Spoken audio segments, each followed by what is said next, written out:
Oh, thinking about Jon Jones, on that Conor McGregor card at the bottom card, Gable Stevens is fighting. Yeah, against like what the worst heavyweight on the roster. Who's he Yeah, fighting? Five and I'm not two. sure, but that's gonna be. I'm excited for Gable Stevens or Stevenson. Um, Jon Jones has a lot of high remarks. Even he was talking about him last night, and he keeps talking about Gable. Is Jon Jones hyping him up that much, or do you really think Gable's going to be like that dominant of a force in the heavyweight division? So Gable absolutely has the potential to be a dominant force in the heavyweight division, but what we need to see from Gable Stevens is can he take a punch?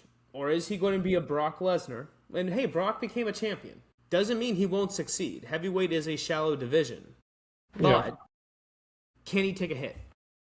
These elite wrestlers, a lot of these guys, elite grapplers in general, they don't like getting punched.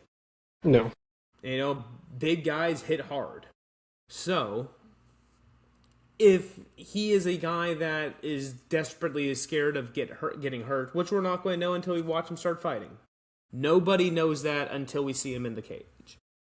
yeah, If he can deal with the punches, man, this guy he's going to be trouble because he is an amazing wrestler and he can dominate. And if he has Jon Jones as his coach, you know how I feel about ground and pound. It's yeah, you need to hit ground and pound if you're going to be a wrestler. yeah. And Jon hey, Jones, one of the best.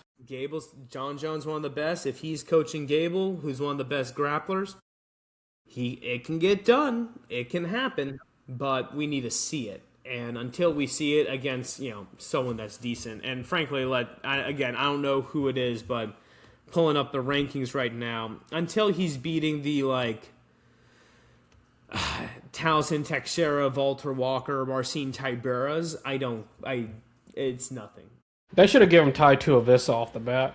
I think Gable should get named. I don't think they should be messing around with Joe Schmo. Yeah. Oh, it's definitely a Joe Schmo he got, but Yeah. yeah, it was just randomly. It was brought up during the fight last night, and I was like, yeah, it's gonna be Let's interesting to talk see. about. We can talk about the Namo Fazil Jake Babian fight. It was all right. All right. Namo Yeah. just a freak. Oh, we're on the prelims now. He was a freak athlete. Apparently, he gets in a dust up with Armin Sarukian backstage. I feel like this is more the Armin Sarukian show. Why can't this guy stay out of trouble? And will he ever get a will he ever get a title fight because he can't stay out of trouble? Most likely not. Most likely not. Damn. Um, Anything you have to say about this fight? Because I do have two other fights on this card I want to talk about. No, I have not much to say about that fight. Go ahead. All Let's right. get the next fight. Ano Moraes gets the technical submission at 4:59 of round 3 against Fumi Nakuda in a fight that he may be lost. Definitely controversy in this fight. I think people are pretty split. I think he got the choke, but there's a lot of people saying, "Hey, you'll go to the bell and you see it's after the bell that Fumi's starting to grimace and stuff like that, which means he's clearly still there." He Yeah. definitely was out by the time the choke got separated. Yeah. But did he go out after the bell? I don't know. The knee didn't land. It just knocked him off balance, so it wasn't like he Yeah. got knocked out. What do you think? Do you think Adriano got the choke, or do you think that was a bad call? I hate these because It's tough. I can pick both sides of the argument and give you a rebuttal to it at the same time. Because like if he's out, he's out. But you never truly know because it was literally the last second. Yeah. Especially from the former one champion, um, Yeah. Former getting champion in that. that beat DJ.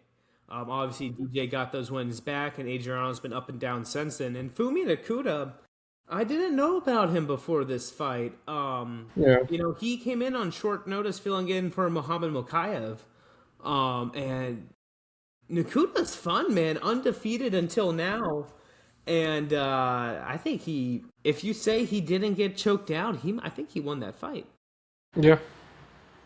Yeah, that's the problem with these controversial things because every time it's always somebody that most likely won the fight kind of might have got screwed over. this is where I say if there is an MVP MMA 2, you do Adriano Moraes, Fumi Nakuda on that main Yeah. event there. I think absolutely. Yeah. Adriano Um, Moraes looked good. Fumi Nakuda, I like his style. I like his game. Very fun. Both these guys, great grapplers, decent on the feet. I thought it was a fun fight at 130. So yeah, fun fight.